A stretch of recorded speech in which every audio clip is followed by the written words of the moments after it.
मंचावर आहे आणि तुझा सिनेमा येतोय, एकदा येऊन तर बघा. काय सांगशील, काय आहे फिलिंग? काय उत्साहाचं वातावरण आहे, आनंदाचं वातावरण आहे. एक चांगला सिनेमा एक म्हणजे आपल्या मराठी फॅमिलीसाठी खूप गरजेचं आहे. असं काही ना काही येत राहणं गरजेचं आहे. सिनेमा, नाटक, वेब सिरीज, आता सिरियल्स या माध्यमातून काहीतरी वेगवेगळे येत राहणं गरजेचं आहे, ज्यामुळे आपण आपली करमणूक करत राहू, आपण आपली करमणुकीची भूक भागवत राहू. दिवाळीच्या निमित्ताने एक चांगली मराठी फिल्म,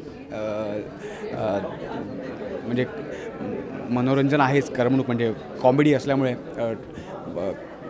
मजा येईलच, पण आपल्याला त्या गाणं ऐकतं नाही का, किंचाळा ऐकू येतात, त्यामुळे आणखी काहीतरी त्यात वेगळी मजा आहे. तर ती मजा अनुभवण्यासाठी या दिवाळीला मी आपल्या सगळ्यांप्रमाणेच उत्सुक आहे आणि वाट बघतो आहे, प्रतीक्षेत आहे. म्हणजे मी वाट बघतो आहे 24 तारखेची. प्रसाद दादाने दिग्दर्शन सुद्धा केलं आहे. काय सांगशील, कसा तुझा अनुभव आहे दादासोबत काम करण्याचा? दादाबरोबर काम करण्याचा अनुभव पहिल्यापासूनच, म्हणजे खूप खेळीमेळीचं वातावरण असतं, कुठल्याही प्रकारचा ताण नसतो,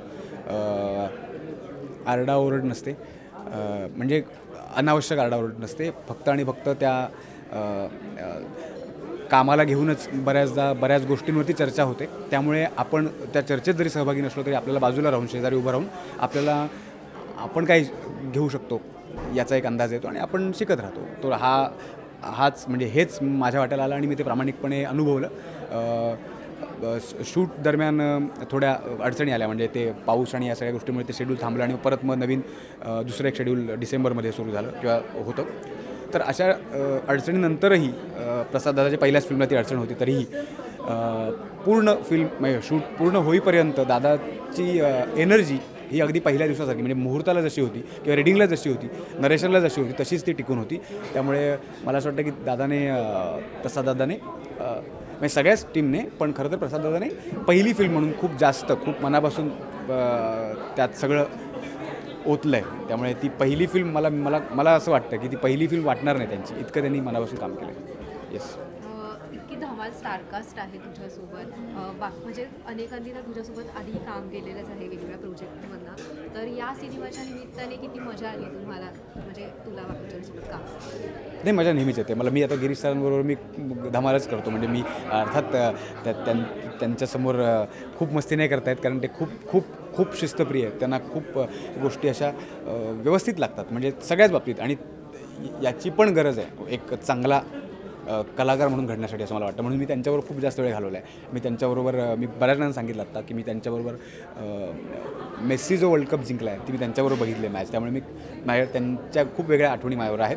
शिवाय तेजूताई आहे, सयाजी सर आहेत. सयाजी सरांबरोबर मला तेवढा वेळ नाही मिळाला, पण सीनमध्ये आम्ही जेवढे एकत्र आलो आम्ही धमाल केली आहे. म्हणजे या सगळ्यांबरोबर त्यांची प्रत्येकाची आपापली एक शैली आहे आणि त्या शैलीबरोबर आपण ते सीन शेअर करताना जी मजा येते ना, ती वेगळी मजा आहे. आणि मी मगाशी म्हटलं तसं की मला ते सुरुवातीच्या टप्प्यात इतकी छान रिहर्सल होणं गरजेची आहे मला, एक चांगला जर कलाकार म्हणून पुढे उभं राहायचं तर. मी तुम्ही विचारते प्रश्नाचं उत्तर बरोबर देतो ना? हो. आणि खूप नाही देतो ना? नाही, अच्छा. तू नेहमीच म्हणजे तू ॲक्टिंग तर करतोसच, पण तू कविता वगैरे पण तुझ्या लोकांना खूप आवडतात. तर या निमित्ताने आम्हाला म्हणजे पुढे काय बघायला मिळणार आहे का तुझ्याकडनं छान अशी? आता पुढे मी कसा आणि किती रिकाम आहे त्यावरती त्या गोष्टीत, कारण मी रिकाम वेळेत त्या सगळ्या गोष्टी करतो. कविता आणि या सगळ्या गोष्टी त्या कॉलेजच्या दरम्यान असायच्या. म्हणजे काय नसतं की नाही, आपण कॅन्टीनला बसतो, उगाच काहीतरी लिहितो दाखवून तेवालं, किंवा लायब्ररीत असताना मला चांगला वेळ गेला आहे, पण कॅन्टीनमध्ये आणि असताना टाईमपास करताना आपण काहीतरी लिहितो. मग काहीतरी आपण इतरांपेक्षा कसे वेगळे वगैरे, तो जो असतो ना एक झोन, त्यावेळेस आहे ते. त्याला आत्ता चांगल्या पद्धतीनं मला ते म्हणजे आत्तासाठी ते मी केलं होतं खरं तर, असं असेल. पण असं ठरवून नाही मला ते जमत. त्यामुळे मला माहिती नाही की मी परत कधी करेन. परत जेव्हा मी म्हटलं तसं मी रिकामा असेल तेव्हा मी प्रयत्न करेन.